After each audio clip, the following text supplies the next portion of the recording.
আল্লাহ নবী দিন দুনিয়ার বাদশাহ আকায়ে নামদার তাজদারে মদিনা বিশ্ব নবীর একজন প্রেমিক ছিল।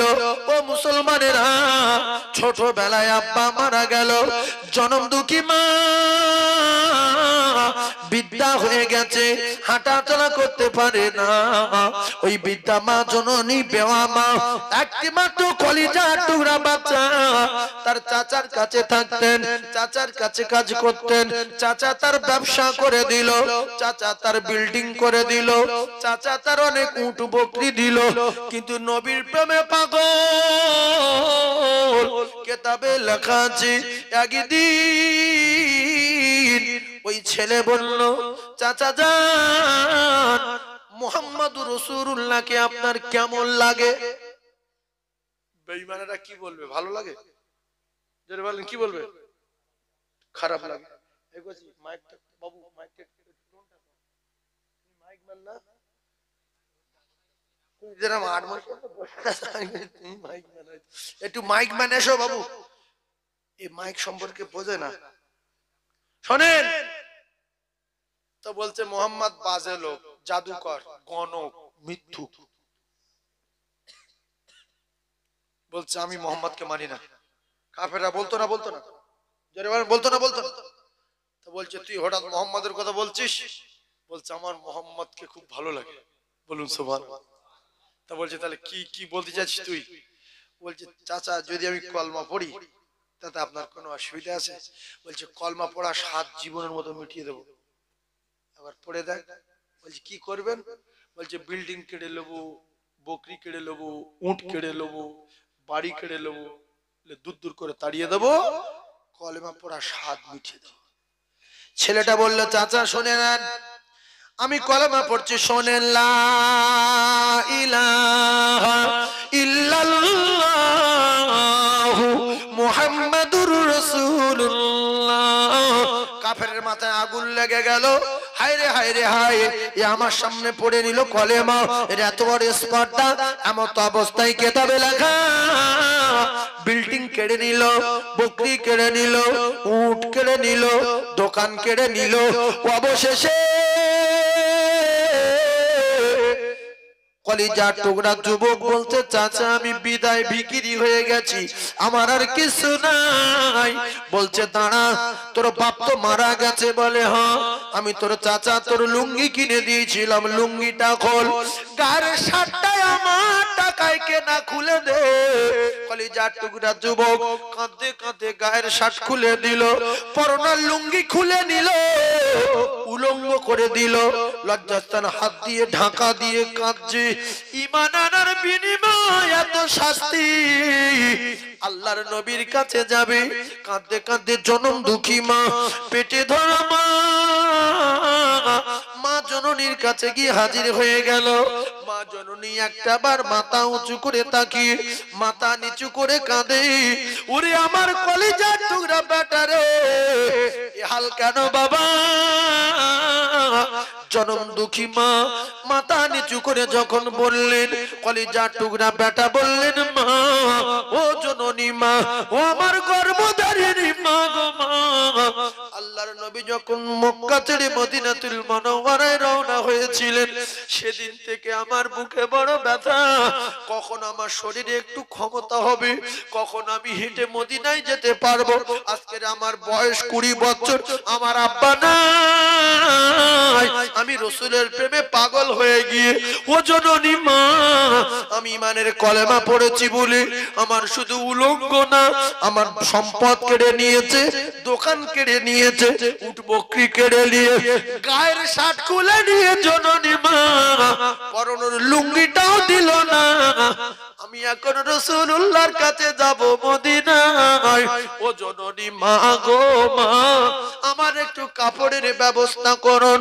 কিতাবে লেখা জনম দুঃখী মা ছোট্ট একটা কাপড়ের টুকরা দিল, ওই কাপড়টুকু কোন রকম জড়িয়েছে, হাঁটু ঢাকা পড়ে না, গর্ভধারিণী বললেন বাবা ঈমান এনেছিস তুই চলে যাবি মদিনায়? বলে হ্যাঁ। জনম দুঃখী মা বললেন বাবা তুই চলে যা মদিনায়। গর্ভধারিণীর কাছ থেকে ছোট্ট একটা কাপড়ের টুকরা নিয়ে মদিনাতুল মুনাওয়ারার জমিনে রওনা হয়ে যায়।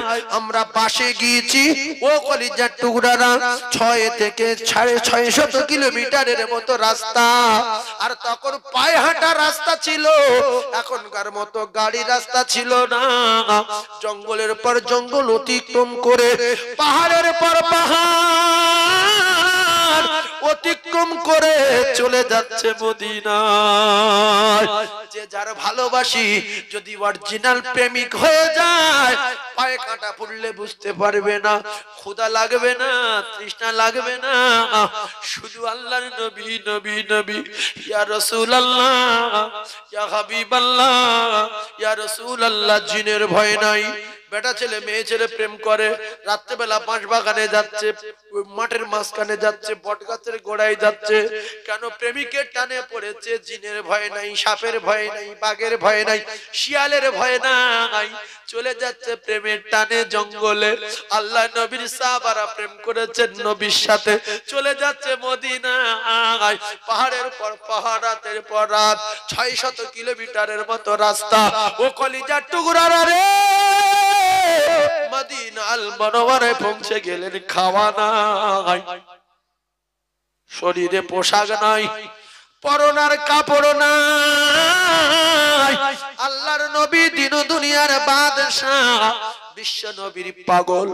বাবে জিবরিল একটা গেট আছে, বাবুন নিসা বলে একটা গেট আছে। কয়েকবার আল্লাহ মদিনায় নিয়ে গেছে, খুব ভালো করে দরজাগুলো দেখেছি, গুনেছি।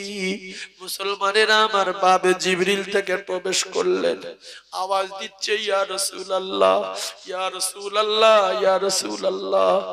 আল্লাহর নবী দেখছে আওয়াজ আসছে ইয়া রাসূলুল্লাহ কে। বাইরে বেরিয়ে দেখলো একটা যুবক, শরীরে কাপড় নাই, পরনার কাপড় নাই, হাঁটু ঢাকা নাই, কোন রকমে একটা কাপড়ের টুকরা পরা। আল্লাহর নবী বললেন বাবু তোমার নাম কি, কোথায় বাড়ি, কি হয়েছে তোমার? আল্লাহ রসুলকে বললেন ইয়া রাসূলুল্লাহ আমার নাম আব্দুল উজ্জামা, মক্কায় আমার বাড়ি। রসুল বললেন এ হাল কি করে হলো?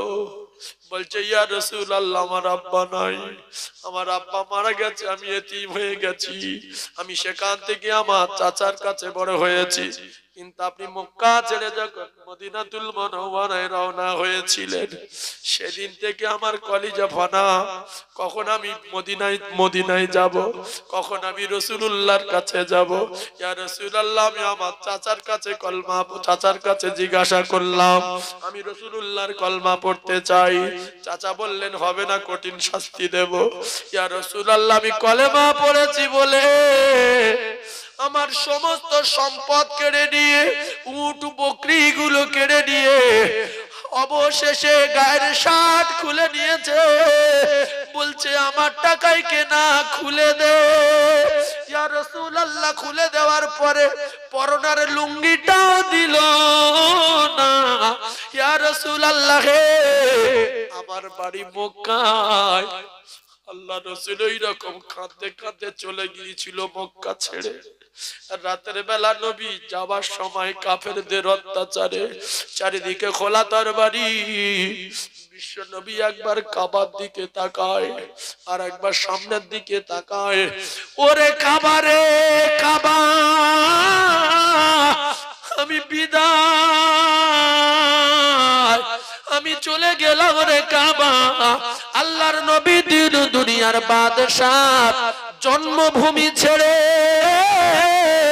রাসূলুল্লাহ যাবার সময় চোখের পানি ঝরিয়েছেন। এই প্রসঙ্গে একটা কথা বলি, যদি এখানকার লোক মুর্শিদাবাদে বসবাস করে আর এই গ্রামের একটা ফকির যদি তার বাড়ি যায়, গিয়ে ভিক্ষা চায়, আর এ যদি বলে তোমার বাড়ি কোথায়, বলবে দেউলি। মুর্শিদাবাদে যে রয়েছে তার বাড়ি দেউলি। ও কি সহজে তাড়িয়ে দেবে না বসতে বলবে, দুপুরবেলা দুটো খেতে বলবে, গ্রামের লোকের খবর জানতে, খবর শুনতে, কিংবা দেশের লোক বস আমার বাড়ি দেউলি, বসতে বলবে না? বলবে না? জোরে বলে। আমি যে সাইনে ওয়াজ করতে গিয়েছিলাম বোম্বাইতে, তো ওখানে অনেক লোক আছে আমাদের এলাকার, আমার নিয়ে তারা শুনছে, তারা লাইভে আছে। বলছে হুজুর চলেন ইন্ডিয়া গেটে নিয়ে যাও। বলছি কোথায়? বলছে অমুক জায়গায়। গেলাম। বলছে হুজুর এই হোটেলে একটু চা খেলাম, সাদা রঙের হোটেল, নদীর গায়ে বিরাট হোটেল, তাজ হোটেল, বুঝলেন? আমি দেখলাম গেটে সব মেয়ে ছেলে দাঁড়িয়ে আছে। বললাম না, আমি চা খাবো না, চলে যাই। ওখান থেকে চা না খেয়ে আবার স্করপিও গাড়িতে উঠে সোজা হাজি আলীতে নিয়ে গেল। প্রচুর কষ্ট করেছে, আমার নিয়ে ঘুরেছে, কারণ দেশের ছেলে।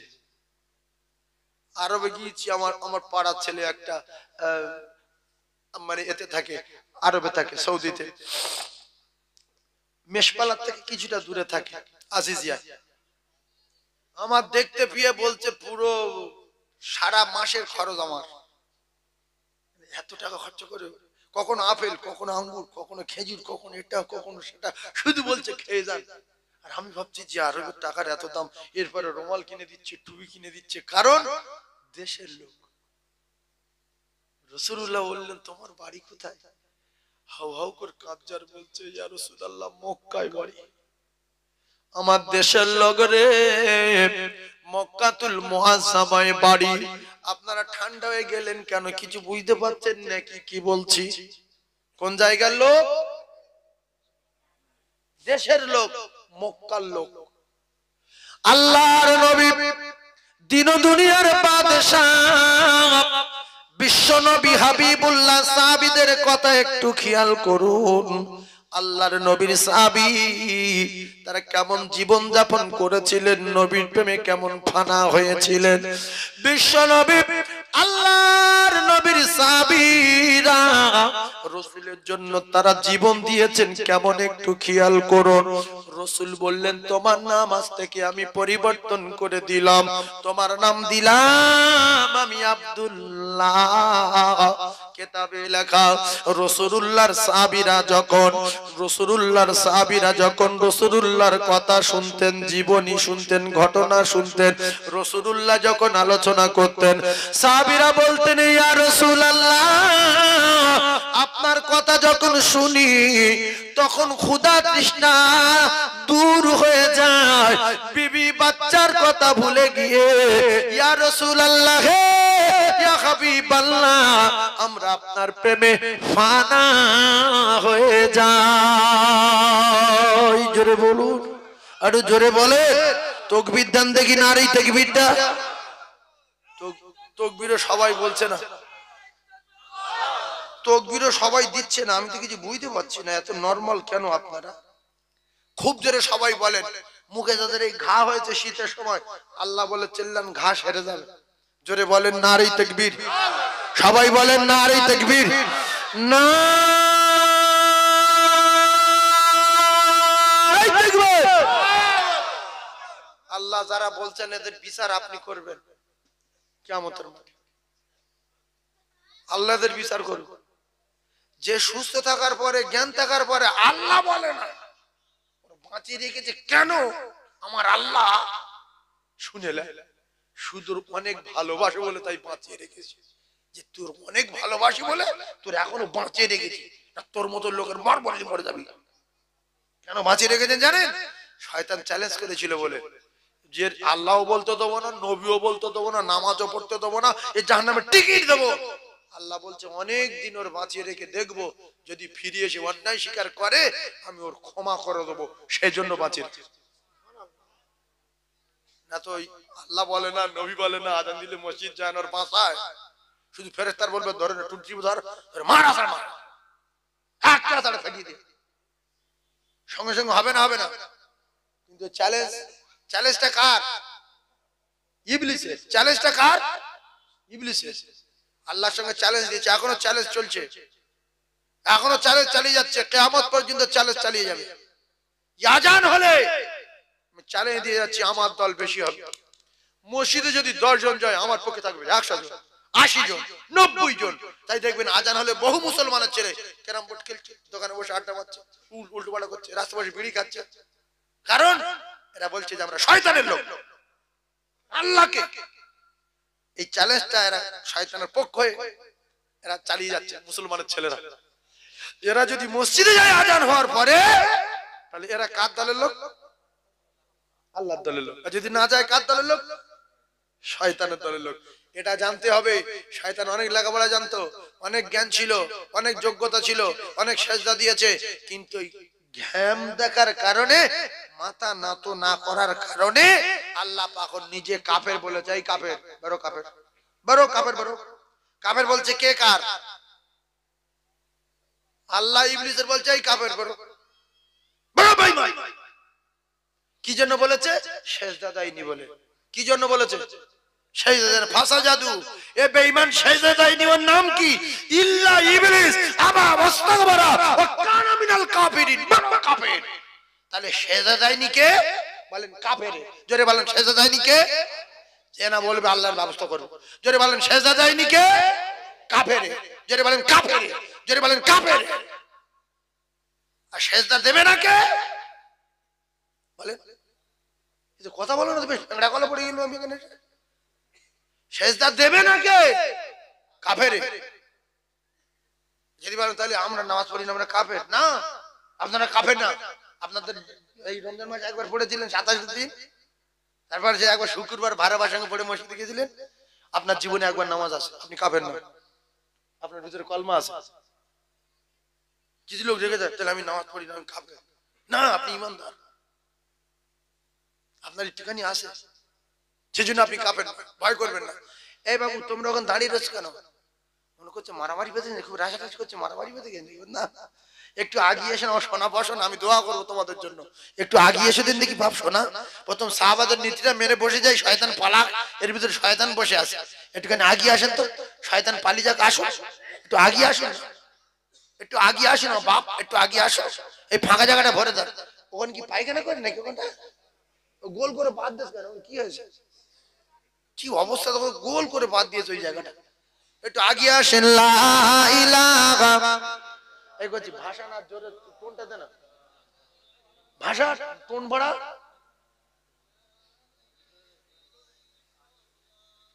মাইক জ্ঞান তুল, জ্ঞান তুল, জ্ঞান তুল, জ্ঞান তুলে ভাষা।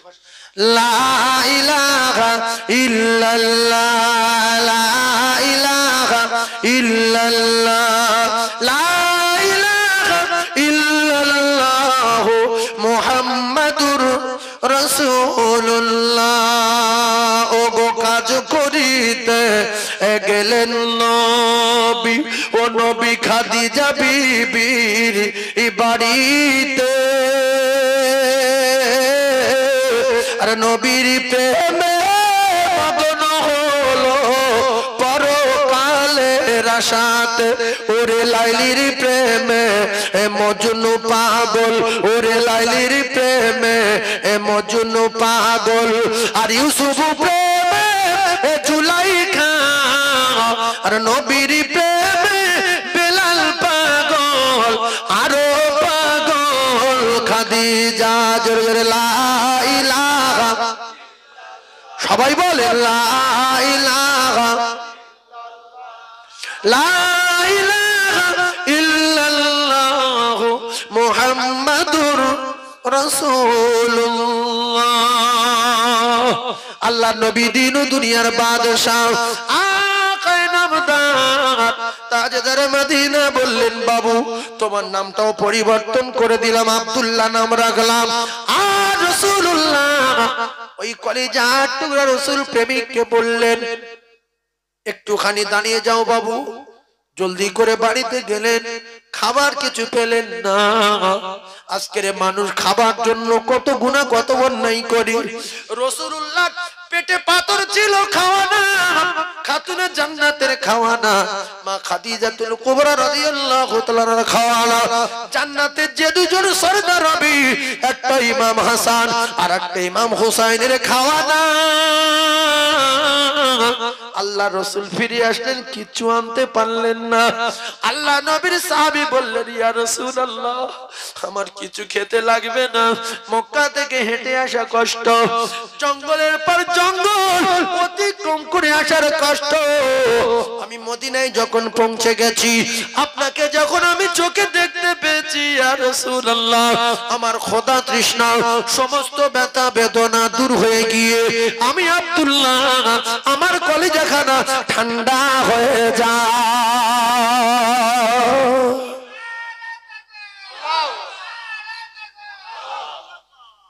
তবুকের ময়দানে চাঁদার কথা বললেন নবী, সাহাবায়ে কেরামদের বললেন, আমার আল্লাহ পাকের কোরআনে বলা আছে, বান্দা যদি এক টাকা দেয় আল্লাহ পাক তার ঘুরিয়ে দেবে 10 টাকা। যদি কেউ অস্বীকার করে কাফের হয়ে মরবে, কাফের হয়ে মরবে। ও কলিজার টুকরারা, কোরআন শরীফের কোন একটা আয়াত যদি কেউ বাদ দেয়, অস্বীকার করে, সেই ঈমান নিয়ে মরবে না, কাফের হয়ে মরবে। জোরে বলেন। দিতে পারিনি মেনে নিতে হবে, দান করতে পারিনি মেনে নিতে হবে, নামাজ পড়তে পারিনি নামাজ মেনে নিতে হবে, কিন্তু নামাজ পড়ি না নামাজ মানি না বলা যাবে না। কলিজার টুকরা ভাইরা আমার, ঠান্ডা মাথায় বোঝেন, আল্লাহ রাসূল যখন তবুকের চাঁদার কথা বললেন, সাহাবায়ে কেরামেরা চাঁদা দিচ্ছে। গরিব সাহাবীরা যে মক্কা থেকে গিয়েছিল ঈমানের কলমা পড়ে নবীর প্রেমে পাগল হয়ে, আল্লাহর নবী যার নাম দিল আব্দুল্লাহ, আব্দুল্লাহ দাঁড়িয়ে দাঁড়িয়ে কাঁদে, ইয়া রাসূলুল্লাহ গো,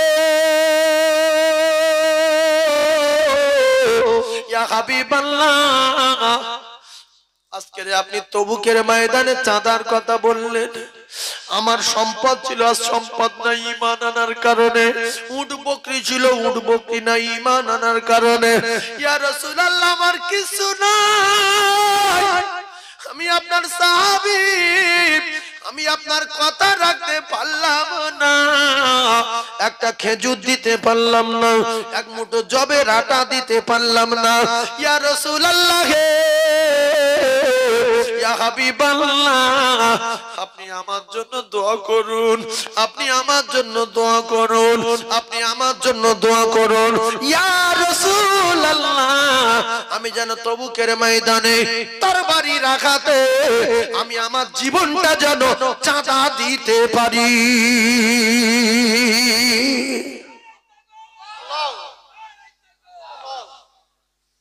এই কথাটা খুব বাজে কথা কি? তাহলে চিল্লে খুব জোরে সুবহানাল্লাহ বলা গেল না।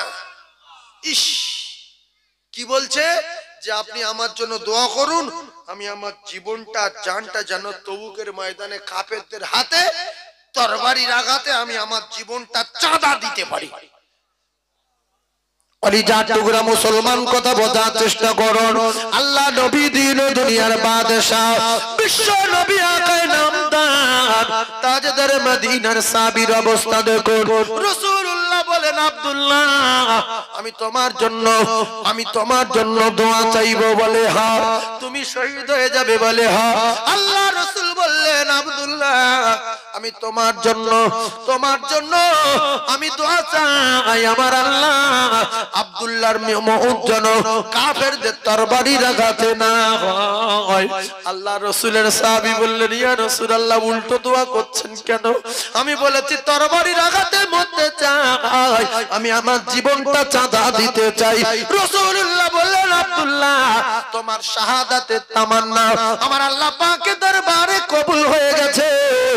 এখন যদি তুমি মারা যাও, মসজিদে নববীতে যদি মারা যাও, আমি রাসূলুল্লাহ কথা দিলাম তোমার মওতটা শাহাদাতের মওত হয়ে যাবে। হযরত আব্দুল্লাহ রাদিয়াল্লাহু তাআলা তবুকের ময়দানে, যুদ্ধের ময়দানে যাওয়ার আগে তাঁবুর ভিতরে কঠিন জ্বর আসলো। রাতের বেলা জ্বরে ঠক ঠক করে কাঁপতে কাঁপতে তাঁবুর ভিতরে মারা গেল। কে মারা গেছে গো? সেই মক্কা থেকে যে ছেলেটা গিয়েছিল তাঁবুর ভিতরে মারা গেছে যুদ্ধের ময়দানে যাওয়ার আগে। সাহাবায়ে কেরাম বললেন, ইয়া রাসূলুল্লাহ, ইয়া হাবিবাল্লাহ, আব্দুল্লাহ তাঁবুর ভিতরে মারা গেছে। আপনার সেই পাগল সাহাবীটা যেটা ওই উলঙ্গ অবস্থায় এসেছিল আপনার কাছে এসে কাঁদছিল, আর তবুকের ময়দানে তরবারি রাখাতে জীবন চাঁদা দেব বলে কাঁদছিল। ইয়া রাসূলুল্লাহ, আব্দুল্লাহ বেঁচে নাই, মারা গেছে। আল্লাহ রাসূল বললেন, বাবারা তোমাদের ভাই মারা গেছে, জলদি করে জানাজার ব্যবস্থা করো। আল্লাহর নবী দিন দুনিয়ার বাদশা জানান, আমি রাসূলুল্লাহ আব্দুল্লাহর জানাজার ইমামতি করব। আল্লাহ রাসূল নিজে ইমামতি করলেন। কিতাবে লেখা আল্লাহ রাসূল দিন দুনিয়ার বাদশা আব্দুল্লাহর কবরে নামলেন, আর বেলালকে বললেন, বেলাল তুমি একটু আলোটা উঁচু করে ধরো, আমি রাসূলুল্লাহ আব্দুল্লাহর কবরে নামবো। আল্লাহ নবী জানাজার ইমামতি করলেন, আল্লাহর নবী কবরে নামলেন। বিশ্ব নবী কবরে নামার পরে আব্দুল্লাহর কবরে রেখে দিয়ে কবরের পরে দাঁড়িয়ে দোয়া চায়, রব্বুল আলামিন আমি আব্দুল্লাহর উপরে রাজি, আপনি আব্দুল্লাহর উপরে রাজি হয়ে যান, আমি আব্দুল্লাহর উপরে খুশি, আপনি আব্দুল্লাহর উপরে খুশি হয়ে যান। কিতাবে লেখা পাশে দাঁড়িয়ে ছিল হযরত ইবনে মাসউদ রাদিয়াল্লাহু তাআলা আনহু। ইবনে মাসউদ কাঁদে, ইয়া রাসূলুল্লাহ, ইয়া হাবিবাল্লাহ, ইয়া রাসূলুল্লাহ, ইয়া হাবিবাল্লাহ। ইবনে মাসউদ কাঁদে। আল্লাহ নবী দোয়া শেষ করে বললেন, ইবনে মাসউদ তুমি অমন করে কাঁদো কেন? ইবনে মাসউদ বলছে, ইয়া রাসূলুল্লাহ, আমার কেন মৃত্যু হলো না, আমি কেন মরলাম না, আমার কেন মৃত্যু হলো না? আল্লাহ রাসূল বলেন, কেন এমন কথা বলছো কেন, কি হয়েছে তোমার?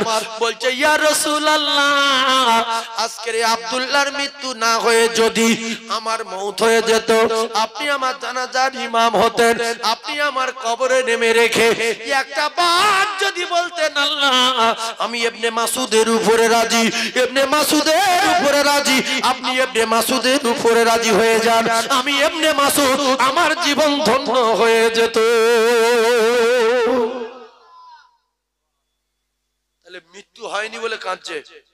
আমরা ফুরফুরে আগে কি বলি, হুজুর দোয়া করুন যেন কিছুদিন বাঁচি, আর সাহাবারা কি বলছে, হুজুর দোয়া করুন যেন মরে যায়। আমরা সবাই বাঁচতে চাই না মরতে চাই? কথা বলো না কেন? জায়গাটা বলার দরকার আছে না? এই তো ঠিক বলেছে, মরতে চাই। এখনো ভালো লোক আছে। আল্লাহর দুনিয়ায় এরকম ইমানদার না থাকলে দুনিয়া থাকবে না। যে সাহস ভরে বলেছে মরতে চাই, এটাই অনেক। কারণ অনেক লোক আছে ভয়তে মাটি দিতে যায় না, মাটি দিতে গর্ত দেখলে বুকি বুকি কিরম হয়, আমি যাবো না। তুই মরবে না? না, ভালো ডাক্তার ধরা আছে। মুখ ডাক্তার ধরা কেন? ডাক্তার মরে যাচ্ছে, খবর পাওয়া গেছে না যায়নি? বাবা ডাক্তার মরে যাচ্ছে, আর মানুষ যদি বেঁচে থাকতো তো প্রত্যেকটা অন্তত দেশের প্রধানমন্ত্রী গুলো ভালো ভালো ডাক্তার রেখে ঔষধ খেয়ে অন্তত ওরাই বেঁচে থাকতো। কিন্তু প্রধানমন্ত্রীও বাঁচেনি, লন্ডনের ডাক্তার বাঁচেনি, ভেলোরের ডাক্তারও বাঁচেনি। সব ডাক্তার মরেছে না মরেনি? আর যে কটা আছে মরবে না বাঁচবে? মরবে। এর নাম ঈমান। কুল্লু নাফসিন যায়িকাতুল মাউত। বিশ্বাস রাখতে হবে প্রত্যেকটা নফসের মৃত্যু স্বাদ গ্রহণ করতে হবেই হবে। তাই 1 বিঘা জমি আব্দুল্লাহর মতো এরকম একজন যুবক সব ছেড়ে দিয়ে 1 বিঘা জমি বিক্রি করে মসজিদ করে দেবে। আছে একজন বলে সাদা না কি রে বাবা, 1 বিঘা জমি বিক্রি করে মসজিদ করে দিতে হবে? কি কি না, কিছু না। কোরআন বলছে যে 1 টাকা দেবে, আমি আল্লাহ তার ঘুরিয়ে দেবো 10 টাকা। সুবহানাল্লাহটা বলেন না, দেন সুবহানাল্লাহ বলেন। সুবহানাল্লাহ ফ্রি, জোরে বলেন সুবহানাল্লাহ। কে আছে 1 বিঘা জমি দেবে? যদি বলেন হুজুর ফালতু বলছেন কেন, ফালতু বলিনি। মুফতি ইউনূস সাহেবের মসজিদে 7 বিঘা জমি তুলিস না তুলিনি? মুফতি ইউনূস সাহেবের বাড়ি কোথায়? নাড়াবনি। নাড়াবনি কোথায়? এ বাবু নাড়াবনি কোন দিকে গো? এই দিকে তো নাড়াবনি। সাইকেল চালিয়ে ঘুরে আসেন। 7 বিঘা জমি তুলে দিয়েছি। মসজিদে। ও ভাই মুফতি ইউনূস সাহেব চেনেন তো? এতগুলো চ্যানেলে বলছে 7 বিঘা জমি মসজিদ তৈরি করবে বলে আমি স্পটে জলসায় 7 বিঘা জমি তুলেছি। তার নাড়াবনি আর দেউলি গায়ে গায়ে, তাহলে যদি 1 বিঘা জমি দেন সেটা বিক্রি করে মসজিদ তৈরি করব, কে দেবেন বলে? 7 বিঘা দরকার, সেই এলাকার লোক বলে বলছে। 1 বিঘা জমি দেবেন কেউ? বিক্রি করে মসজিদ করব, কেউ কিছু বলে না।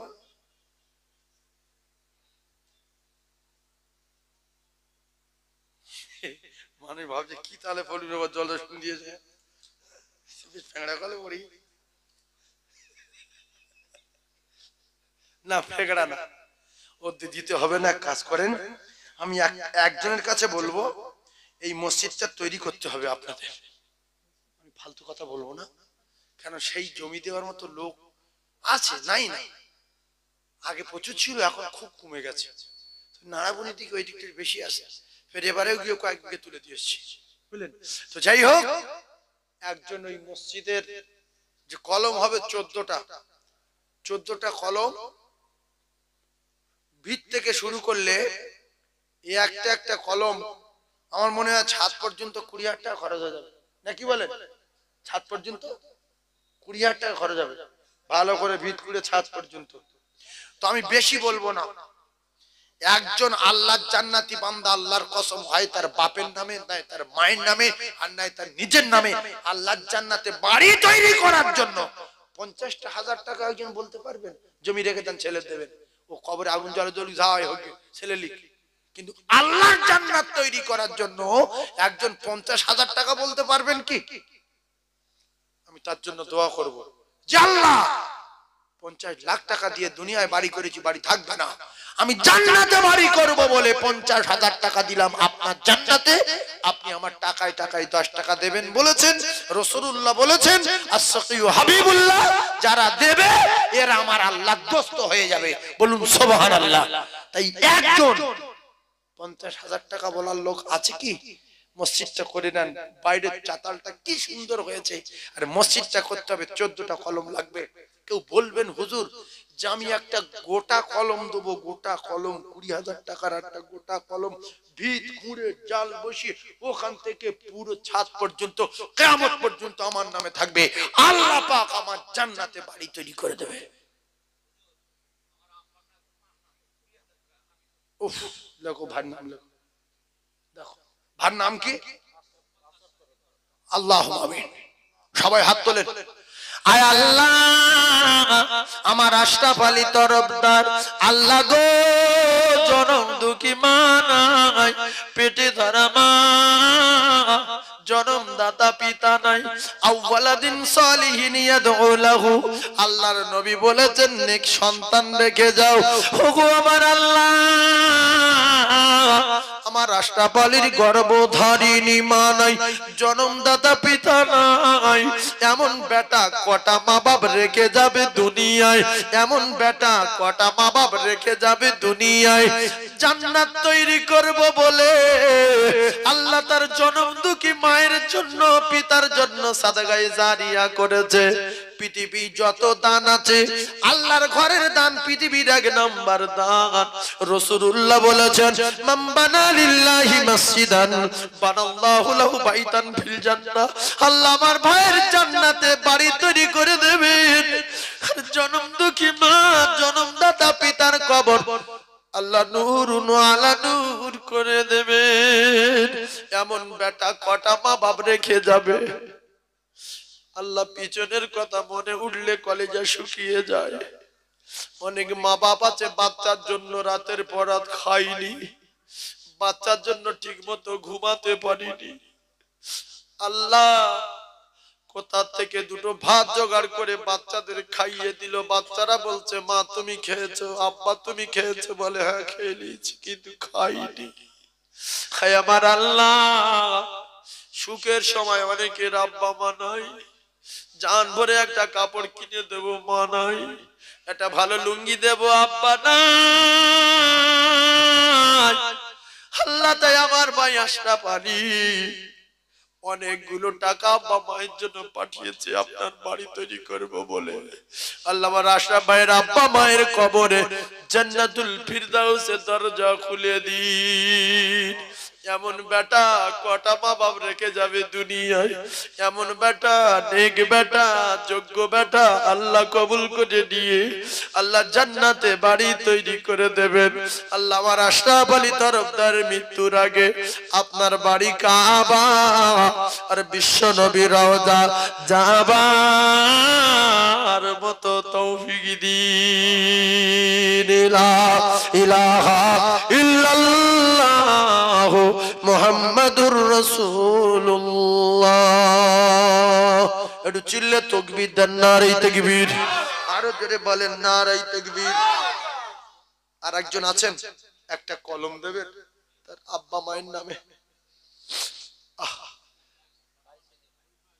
ভাই ভাই, ও মা জননী গর্ভধারিণী, ও মা আমি তোমার ছেলে, আর 10 মাস 10 দিন গর্ভে রেখে ও মা কেমনে গেলে ভুল রক্তের বাঁধনে,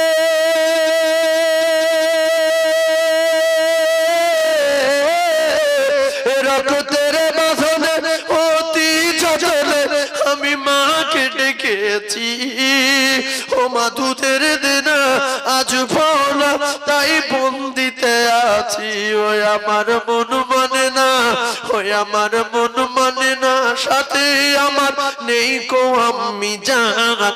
আর কে বলবে বাচ্চা তাড়াতাড়ি দুগ্ধ করো পান। ও মা জননী গর্ভধারিণী, ও মা আমি তোমার ছেলে, আর 10 মাস 10 দিন গর্ভে রেখে ও মা কেমনে গেলে ভুলে। হায় আল্লাহ, মায়ের পেটের ভাই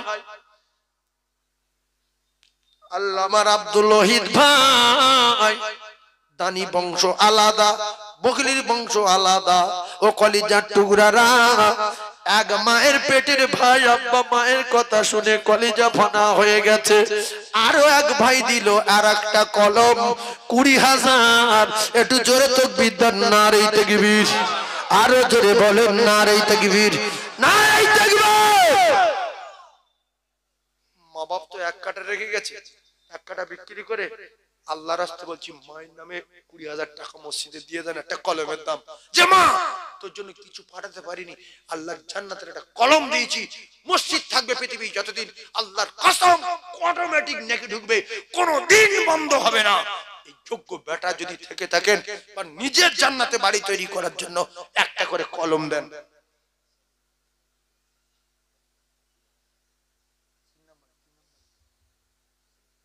আমার সম্মানীয় সেলিম ভাই 3 নম্বরে আমার খুব ভালোবাসা, বুঝলেন? 3 নম্বরে একটা কলম দেবেন। আপনারা খুশি না বেজার? কে কে খুশি হাত তুলেন, আল্লাহ দেখুক। আল্লাহ হাতগুলো চিনেলেন, নারে তাকবীর। দাতাগণ বলো জিন্দাবাদ। সম্মানীয় সেলিম ভাই বলেন জিন্দাবাদ। 20,000 টাকা বলো মারহাবা, 20,000 টাকা বলো মারহাবা। কলম আগাচ্ছে না পিছাচ্ছে?